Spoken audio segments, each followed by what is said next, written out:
वैसे तो हम सब जानते हैं कि रफ़ी साहब की बरसी 31 जुलाई को मनाई जाती है, क्योंकि अंग्रेज़ी कैलेंडर के हिसाब से 31 जुलाई 1980 गुरुवार ही का वो दिन था जब 56 साल की उम्र में मोहम्मद रफ़ी साहब हम सबको अलविदा कह गए। इस्लामिक यानी हिजरी कैलेंडर के हिसाब से देखा जाए तो वो रमज़ान का महीना था और आज ही का वो दिन था, यानी 18वां रोज़ा और सन 1400 हिजरी। रमज़ान के 18वें रोज़े वाले दिन रफ़ी साहब ने कुछ बंगाली म्यूज़िक कंपोज़र्स को रिहर्सल्स के लिए अपने घर बुलाया था।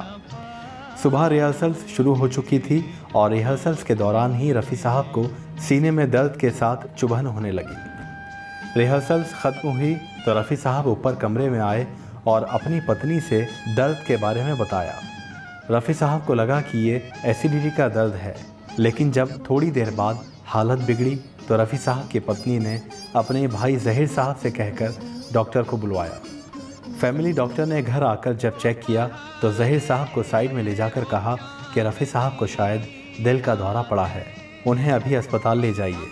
रफ़ी साहब ने एम्बुलेंस से जाने से इनकार कर दिया और कहा कि गाड़ी से ही जाएंगे। घर से करीब रफ़ी साहब को माहिम के नेशनल हॉस्पिटल ले जाया गया और वहाँ आईसीयू में भर्ती कर लिया गया। डॉक्टर्स ने घर वालों से कहा कि इन्हें पेसमेकर मशीन लगवानी पड़ेगी जो अस्पताल में मौजूद नहीं है, और घर वालों को मशवरा दिया कि वो रफ़ी साहब को बॉम्बे हॉस्पिटल ले जाएं। घर वाले उन्हें बॉम्बे हॉस्पिटल ले जाने लगे और रास्ते में रफ़ी साहब को 3 और हार्ट अटैक हो गए। हालत और बिगड़ गई। बॉम्बे हॉस्पिटल पहुंचने पर रफ़ी साहब को ऑपरेशन थिएटर में ले जाकर डॉक्टर्स ने पेसमेकर इंस्टॉल कर दिया। रफ़ी साहब कुछ बेहतर हुए। रात के करीब 10 बज चुके थे और रफ़ी साहब की पत्नी ने उनसे कहा कि आप थोड़ा आराम कर लीजिए, आप ठीक हो जाएंगे तो हम घर चलेंगे।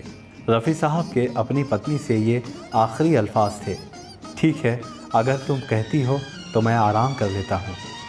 और फिर 5 मिनट बाद ही करोड़ों दिलों पर राज करने वाले सुरों का शहंशाह, अपनी आवाज़ से दुनिया भर में हुकूमत करने वाले मोहम्मद रफ़ी साहब हम सबको अलविदा कह गए।